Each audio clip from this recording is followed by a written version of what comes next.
Hello, my name is Elaine Leeder, and this is a podcast called From Despair to Repentance: Spirituality and Restorative Justice.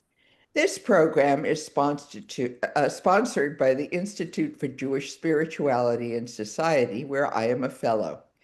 The mission of IJSS is to advance scholarship, social transformation, bringing Jewish spiritual knowledge to bear on the toughest challenges of contemporary society. We break down barriers between spheres of knowledge and practice, enabling long-term collaboration among scholars, social researchers, and human service practitioners. Please visit us at www.ijss.org to find out more about what we do. In my capacity as a fellow, I've been going around the country speaking about restorative justice using a spiritual lens. This year marks our first year with podcasts, bringing to you people who are engaging in the work on the ground. To that end, this is my sixth podcast, and I am bringing you Ms. Corinna Espino. Now, I have to be very honest. I've known Corinna for quite a while. In fact, I don't even know how long it's been. Corinna, how long have I known you, would you say? When were you a But freshman? 15 years since 2010 was the first time Were I you a sat freshman? foot in your class. Yeah. All right. Well, so she was in my Intro to Soc class at Sonoma State University. And then she stood out as a star, and she became a teaching assistant for me in my Intro to Social class. And I'll tell you all of her credentials, but the one that sticks out the most for me was soon after she graduated, got her MSW, but went off to Calcutta and to work with Mother Teresa. Probably one of the most transformative moments anyone could have in one's life. Uh, Mhm. but also it was hard. And I remember that we wrote while you were there, and I was cheering you on, but thinking, oh my goodness, I couldn't do what she's doing. So I still am mighty impressed. And she's gone on to do remarkable things. So let me tell you about her professionally. Corinna is a macro-focused social worker and a visionary leader dedicated to embedding empathy and equity across systems to create lasting social change. Based in Richmond, California, she serves dual roles as the commercial sexual exploitation of children services program coordinator for the Contra Costa County Children and Family Service. But she also has her own business. She's the founder and chief empathy officer of Empathy in Action. So she has so many credentials, but let me say her most important role is a comprehensive prevention and intervention to protect 250,000 children from commercial sexual exploitation throughout Contra Costa County. She serves as a county's interagency steering committee, manages tracking information, compliance efforts, and serves as a hub for program referrals trying to ensure that people are following state and federal guidelines. So she's had 15 years of direct service, policy advocacy, system change, and it goes on and on and on. And so I think what I'll basically do is just introduce you to my dear Corinna Espino, and then we'll get started. So Corinna, I wonder if you could maybe tell me about a little bit about yourself and why I invited you to be on my podcast. Yeah. I'm so excited to be here. So thank you for providing this opportunity just to spread awareness around commercial sexual exploitation of children, how it intersects with restorative justice, and how that's all wrapped up in the beautiful concepts of spirituality and how we do better for our fellow humans.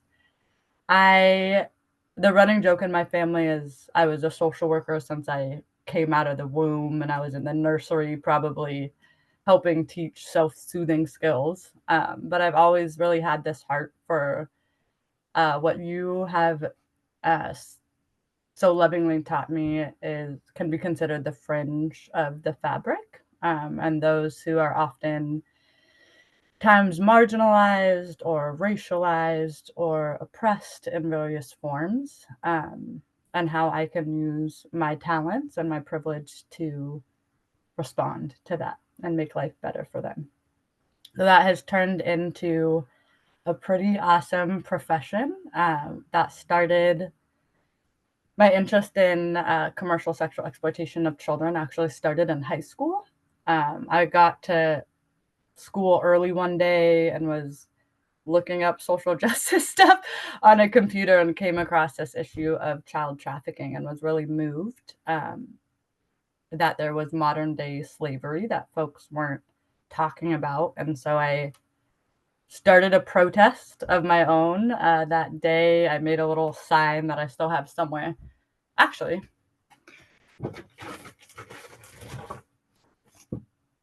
I have the sign. What does it say? You can't 20? quite see it, but it says there's 27 million slaves in the world. And I just put it on a stick and walked around my school. Um, and since then, I've been on this just really cool, I think, divinely inspired journey of learning the nuances of experiences that these kids or victims have. And it has led me to some really cool places. I've gotten to do international social work in India, the Dominican Republic, and Guatemala. I also was able to do some pretty awesome policy work down in Los Angeles Unified School District back in 2014. But I'll talk more about that later. Okay. So why don't you tell us about the organization that you work with and what you're affiliated with Yeah.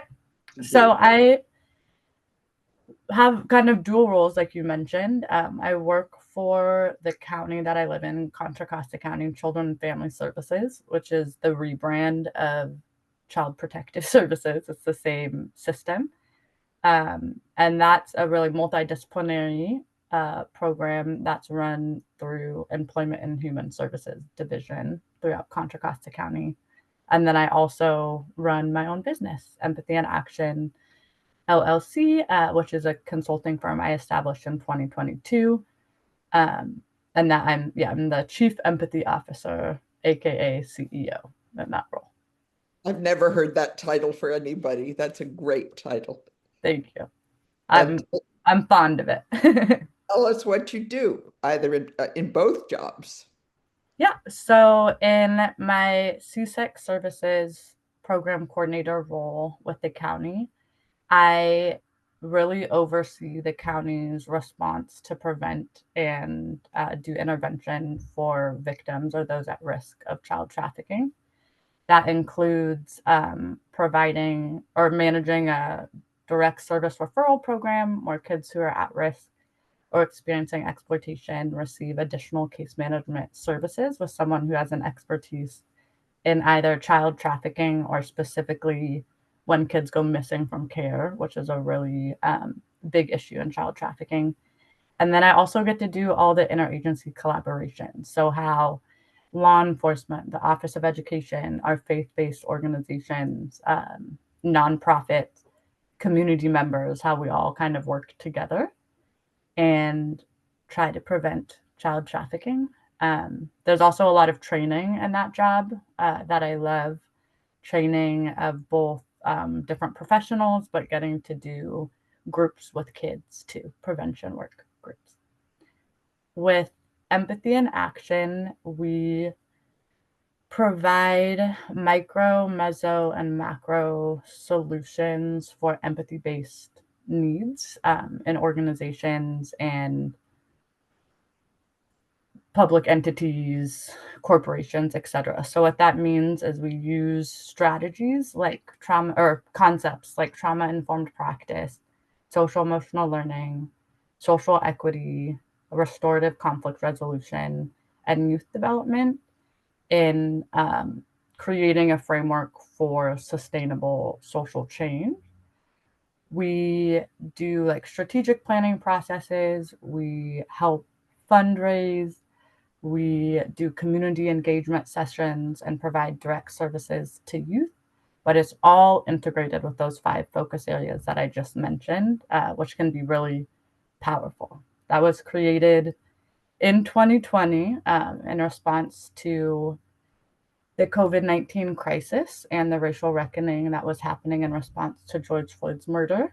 Me and my business partner really felt like our systems and our schools and our workplaces were not prepared for this moment, and we're not doing things that were trauma informed or community centered. So we wanted to kind of be responsive at that time and provide some solutions for how we can, yeah, help cultivate more empathetic communities and workplaces. Give me some examples of that. I mean, it sounds great, but what does it mean on the ground? And then we'll talk about the trafficking issue. But how do you? Absolutely.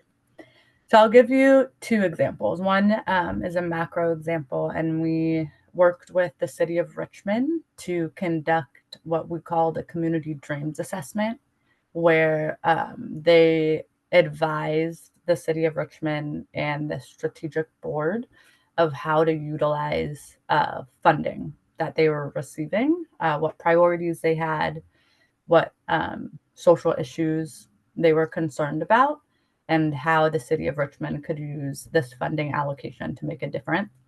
It was really special to have folks who had background and training in either social work or things like trauma informed and restorative practices in that moment, because we were specifically looking to connect with people who are disengaged from services or from getting like government assistance. And so when we're talking with those people, you got to be real, you have to be relationship based, you need to be trauma informed and culturally responsive. And so we got to, yeah, be a really cool bridge between the people and the city and also advocate for what they raised as priorities throughout the process.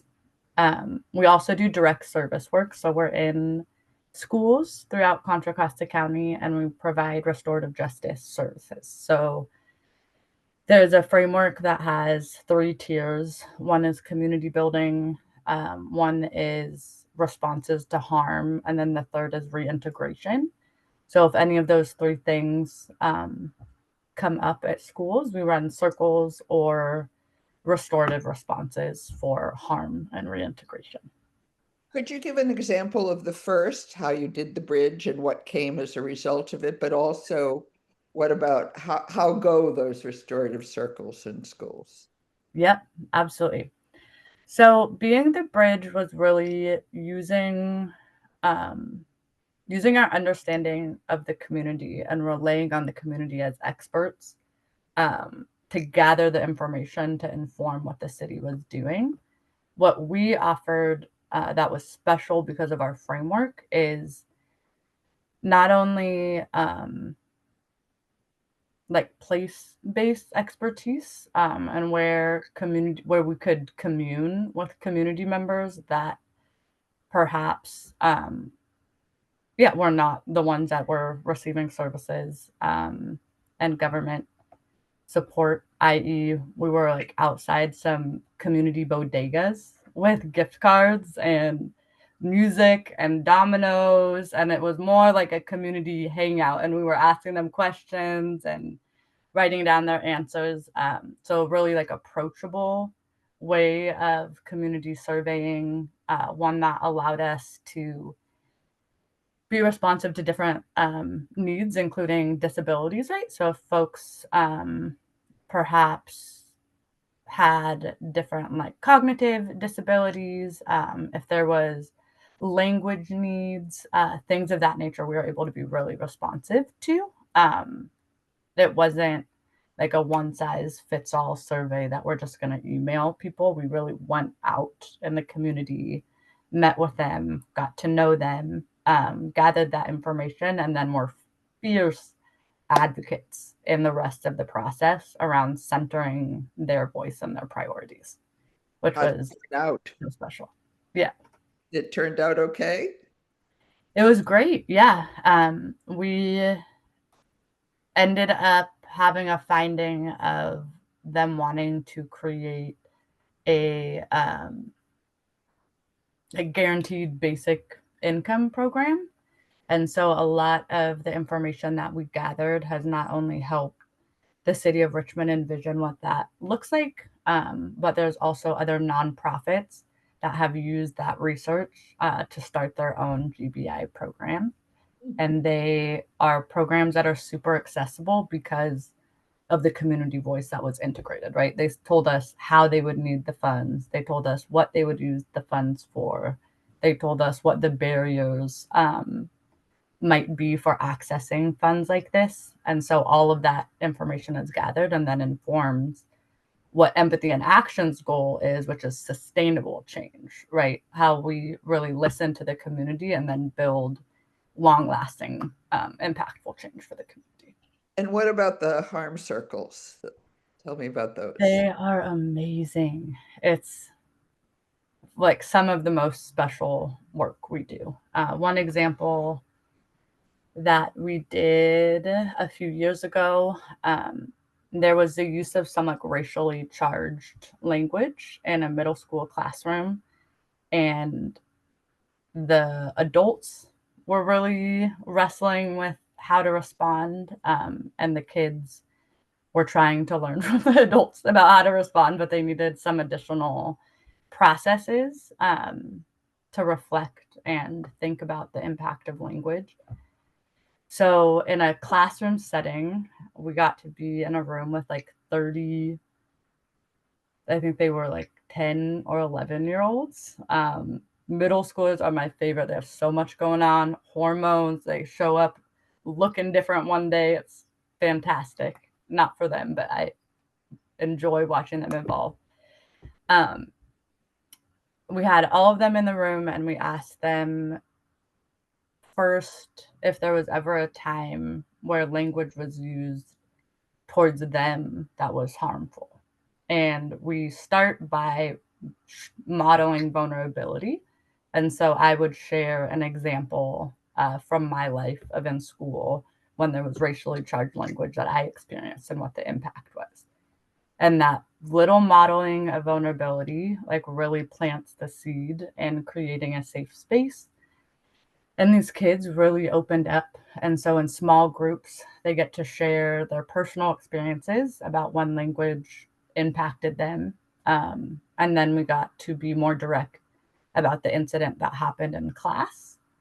And then we wrap up with commitments, right? Like what, when we walk out of this door and go to break and hang out with our friends at lunch, what's something that we can actually do differently that's making our school safer or that is decreasing the possibility of experiencing harmful racially charged language. So it was so powerful. And I think in that session, particularly, you could feel the energy shift from the restorative process. And I think that's like a very spiritual component, right? Is like when you can actually feel more love and more connectedness. And that hardly ever happens in social work. There's a lot that goes into change. And so to see it happen so quickly, and then we've seen some tremendous data come out of it too. So all of the kids, we helped that school reduce their suspension and expulsion by 50%. But the best piece of data is 100% of the kids that Empathy and Action has worked with in groups have a 0% suspension and expulsion rate the year after we worked with them, which is amazing. Amazing. And how many kids would you say you've worked with, Corinna? Thousands.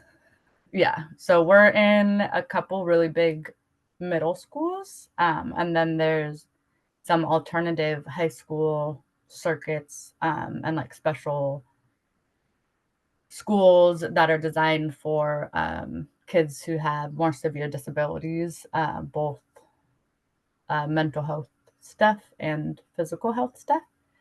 And so that's kind of our priority population is either kids in large schools that need some like extra attention and coaching and like loving adults in their life, or these like specialized educational pathways that are for kids who are impacted by a system, or are working through different disabilities. Mhm. Sounds like very impressive and powerful work. I hope you can roll this out to the country. Please, if you need an RJ program in your school, let me know. We're ready to go. And like I said, it's some of our favorite work, and it's really, really beautiful to see these kids grapple with these concepts and then develop as humans within that grappling. Fabulous. So now let's go to your work in trafficking, because originally that's what I was interested in, although the other stuff really resonates here. So tell us about the people with whom you work, who are either in risk of being trafficked or have been, and what is it that you do? And tell us about some of those people. Yeah, absolutely. So I work predominantly with kids over the age of 10, and up to like transitional age youth. The kids who we get to run a prevention program and intervention program, which is remarkable. Most county anti child trafficking programs only do intervention. So we've been able to create a model that um, works with like a larger scope of young people in our county. When I talk about like who becomes victimized or who is at risk, there's a lot of intersections of what pushes and pulls people into the experience of trafficking, or something. A term we use is like being in the life, means being exploited, or being connected to an exploiter. It's things like poverty, lack of access of education. Um, it's things like being systems involved. So kids who are in the child welfare system or the juvenile justice system. And there's also major racial disparities that show up internationally, but definitely in the United States. In Contra Costa County, for example, we have like 8% of our youth are Black or African American, but 39% of our victims are Black or African American. You also see some disparities with child labor trafficking and the prevalence of Latinos or Hispanic um, folks are overrepresented in child labor trafficking cases as well. Um, I oftentimes work with kids who are experiencing homelessness, those who are in the foster care system, and then there's also oftentimes these young people, because of their proximity to exploitation, are also using different substances, and in harmful ways, and so there's also intersects with drugs use and education. So tell us about some of these kids and how is it that you've been either able to keep them out of the life or get them out of the life? Oh, great questions. I think one of the main questions I always get is like exactly what you just said. Like, how does this happen? Um, and I think Hollywood and like particular political climates create a lot of myths about what is actually happening in the United States. This is far less like folks coming from other countries and being trafficked into the United States, and more so the kids I just mentioned, right? The kids who are homeless, experiencing homelessness, the kids who are in our foster care system, etc. So that's the number one myth I want to dispel. It's like these are not necessarily foreign born children and youth. They are kids who are born in the United States. And because of this intersection of poverty, racial oppression, et cetera, find themselves being pushed or pulled closer to exploitation. There's different types of exploiters. So there are some that use violence and force. But again, that's like the Hollywood version of child trafficking. Is like a kid is stolen and someone like keeping them in a closed area. Sometimes that happens, but it's very, very rare. Most of the time, the exploiters are really strategic in how they groom the young person, in building trust, and building trust both with the young person and sometimes with their family and other caring adults who are around them. They will provide things for the young person that they've never had access to before. So sometimes it's the first time they've had a house, a roof over their head consistently. Sometimes it's the first time they've accessed food consistently. Um, and I guess the scenario I like to illustrate is just like, imagine like a kid who's hungry, who doesn't know where they're going to sleep that night, who's walking away from their middle school. And there's this really good looking person in a nice car that smells good, has cool music playing, and he says, "Hey, baby, you look a little hungry. Do you want to come? I can grab you something to eat if you want to hop in." And if, sometimes the kids will be a little sus, but they're very charming, right? And they will prey on these vulnerabilities, especially psychological vulnerabilities and traumas that these kids are going through, to slowly lure them into the life. Part of that grooming process includes um, desensitizing to sexual experiences. So there might be like tickling might happen, and they're trying to see how the kid responds to that form of touch. There's also ways that this happens virtually, which is really weird, and like children's games and stuff, where they will have like, they'll just have inappropriate sexual parties, in some of these games like Roblox, that again are desensitizing the kids to um, different like sexual experiences.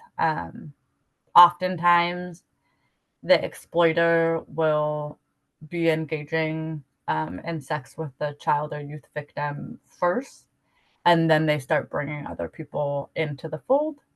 So the kid oftentimes thinks that they have a very loving, like romantic relationship with their exploiter. They often don't see them as a pimp or an exploiter, but they're really like their boyfriend or their girlfriend.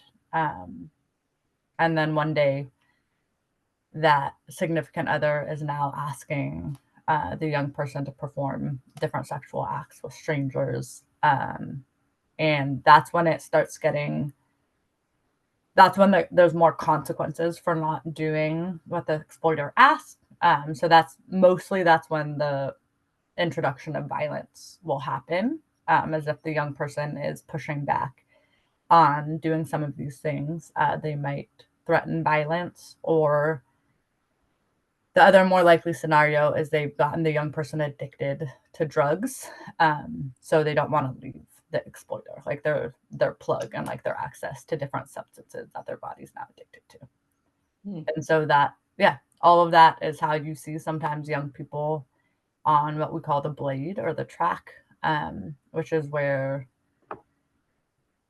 sexual exploitation of children like happens in physical form, but then of course there's a bunch of like virtual exploitation that happens as well, both in pornography, and then, oh, I mean, the tech side is crazy right now with AI and all of this different stuff that can happen. Sex extortion online is a really big So concern. how do you get people out of that? I mean, it sounds like an entire world they're drawn into, It and they have is. nothing else. So why leave it? Exactly. And I think there are not enough social workers asking that question. I think a lot of folks make the assumption that this is such a terrible experience they would want to leave, but they don't, right? And oftentimes they even want to bring their friends into the fold because they're sharing their like secret to a good life or having access to the things they need. So what I believe, I think there's two key things you have to consider. One is the stage of change that they're in. So the stages of change is a framework that looks at a spectrum of pre-contemplation to all the way to like maintenance or relapse. And there's another model that goes along with it called motivational interviewing. Within the stages of changes, within the stage of change, pre-contemplation and contemplation are pre-contemplation is when the kid isn't even thinking about leaving at all. Like they don't want to leave, they want to stay there.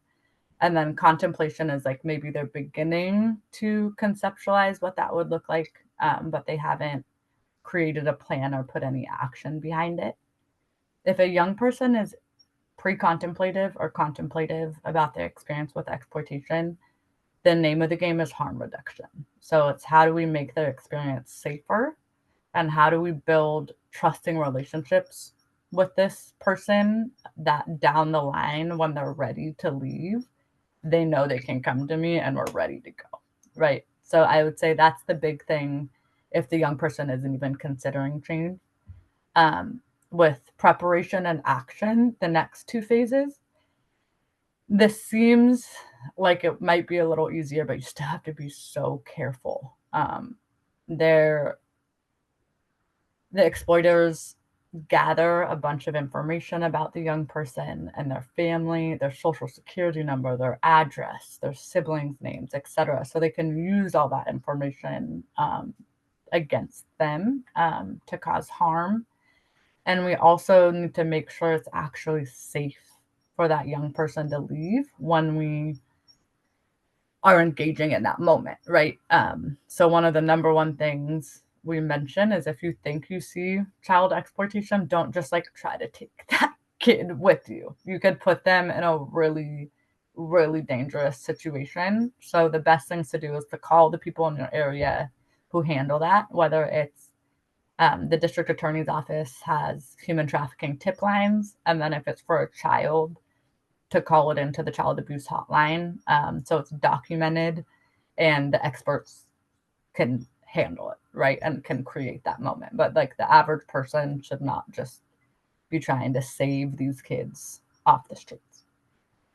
So that's the first part is responding to the stages of change. And then the second is just making sure that if the young person is leaving or we're having conversations about that, we're offering them something comparable to what they are leaving, like giving up.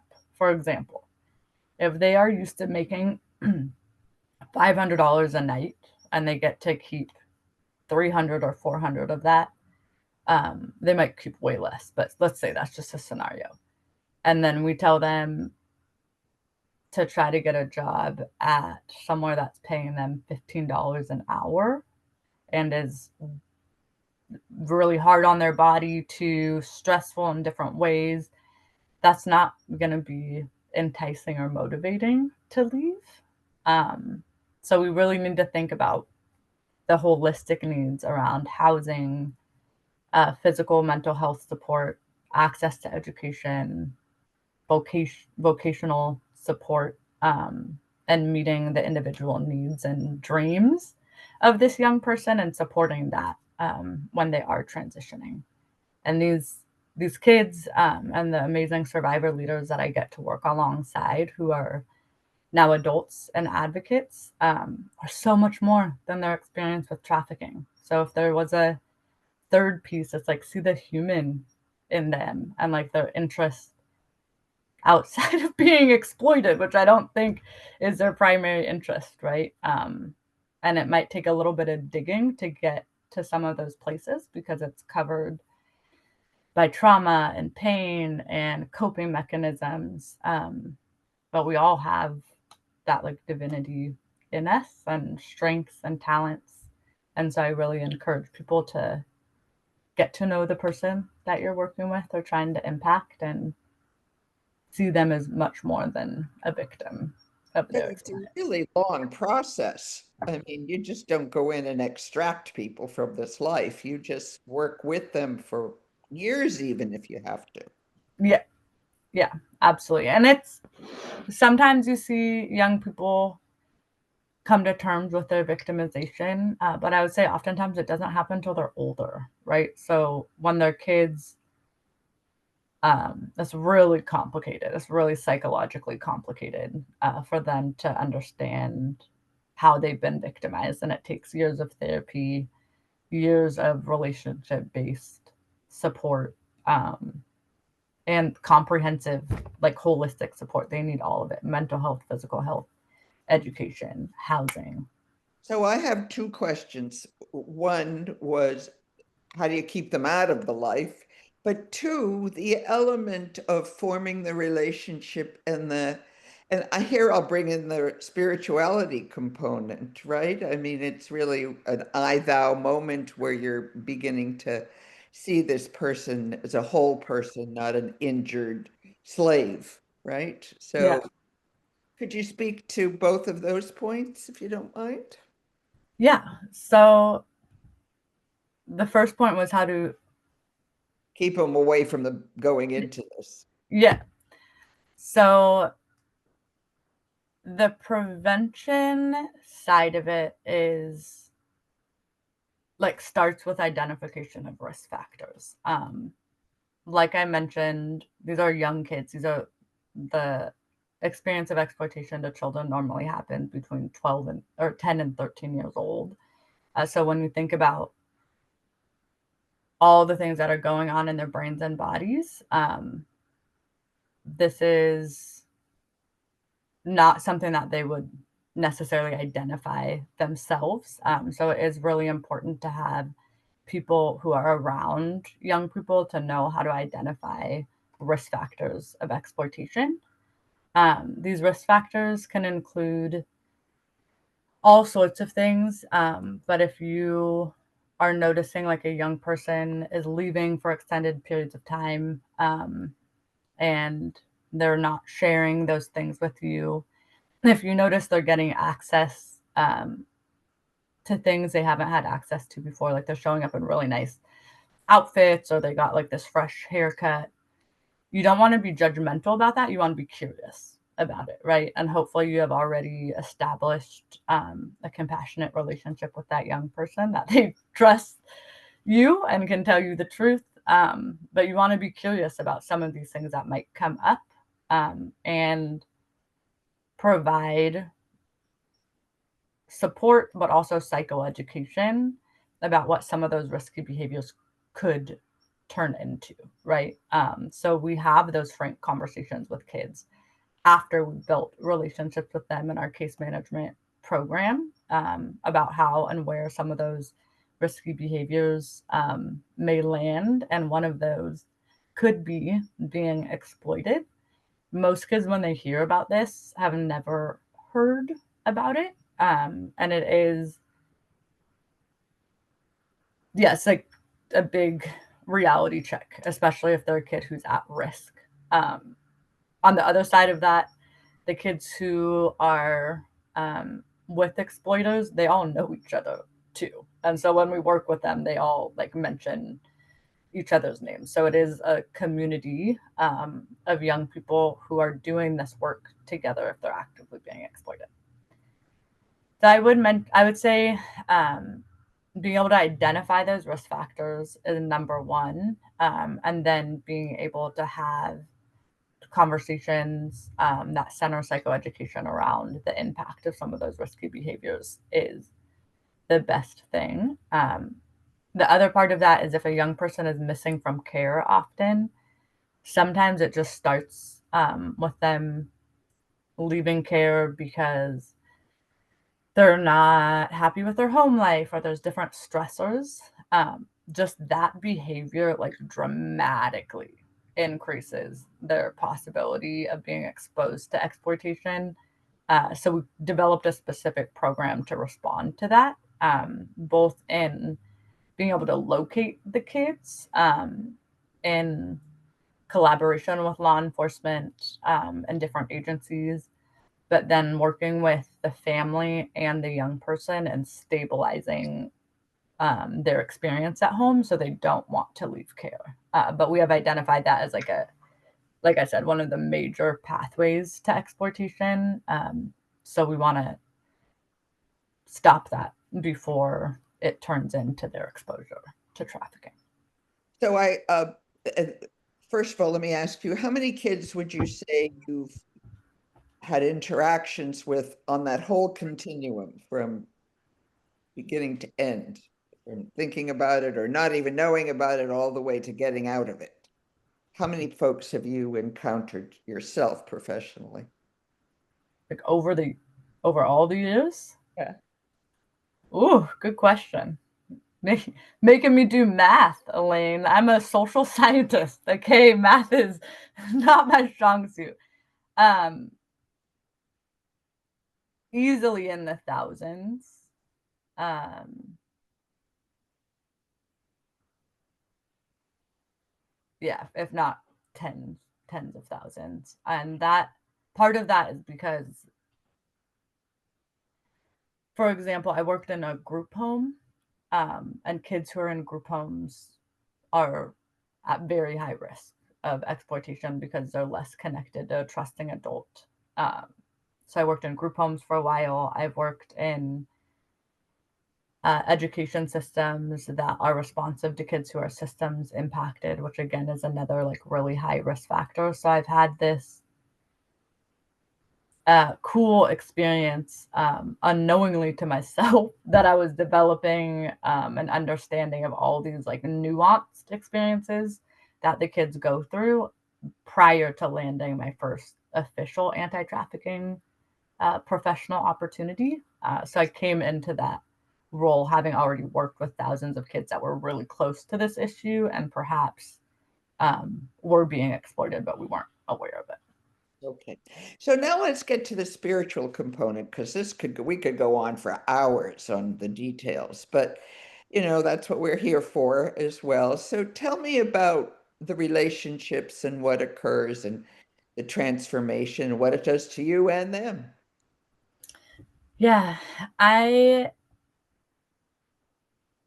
I get comments when people hear what I do of like how hard this must be. Like, how can you do something like that? So hard. You must hear terrible stories, etc. And that's very true sometimes. But I get to be on the side of things changing and witnessing the remarkable strength of the human spirit and what we are capable of.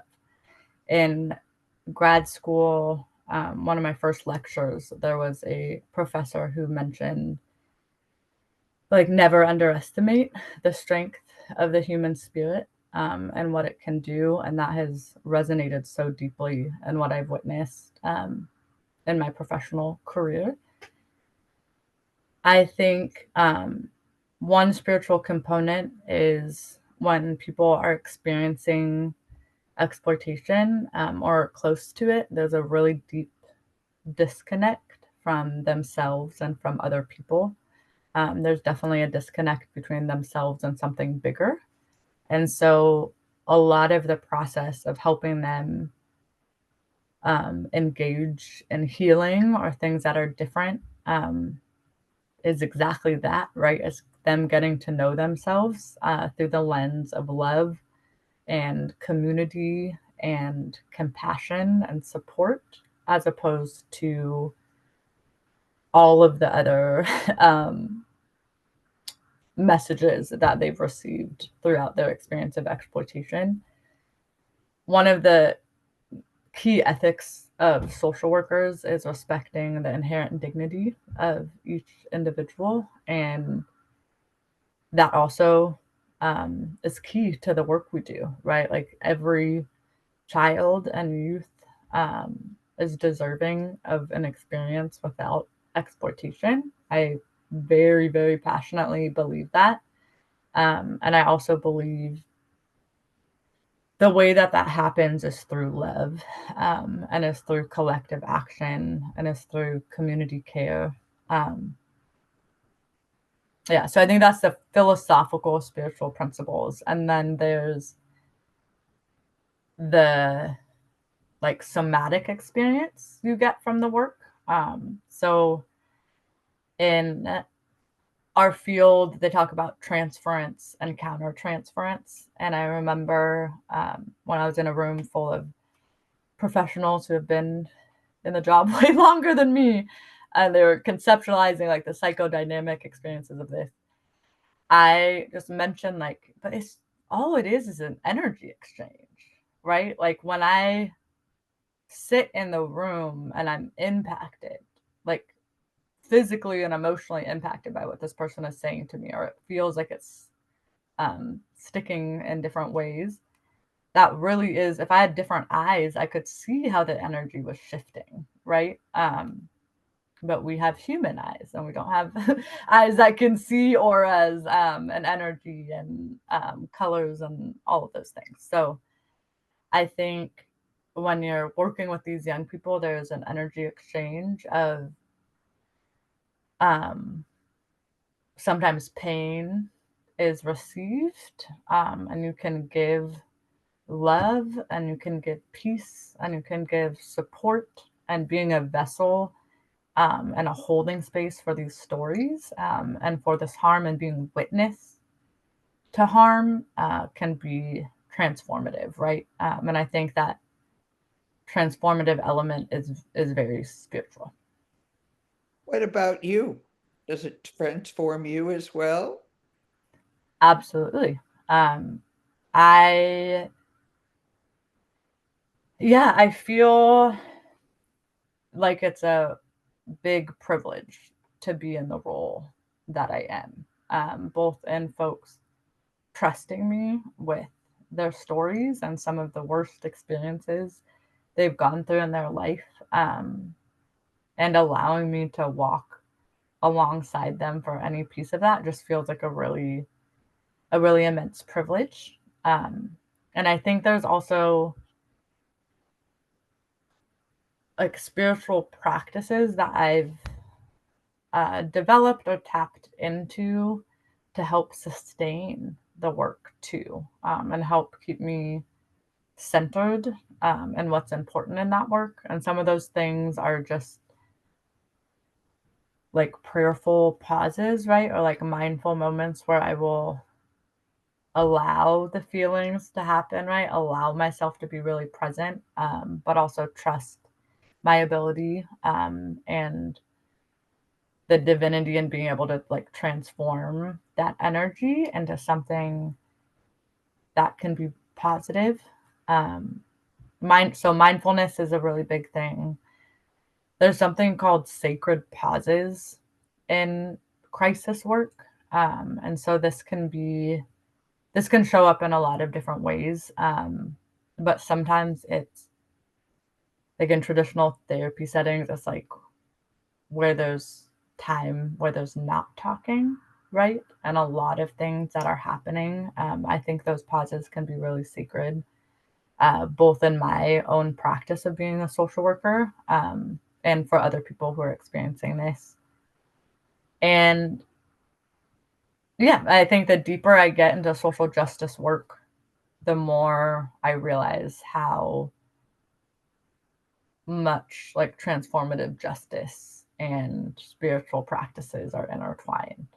We're talking about relationship, reconciliation, um, repairing harm, accountability, compassion. Like those are all deeply spiritual things that I'm asked to practice and be involved with every day. And it's something that's much bigger than me, that's much bigger than you.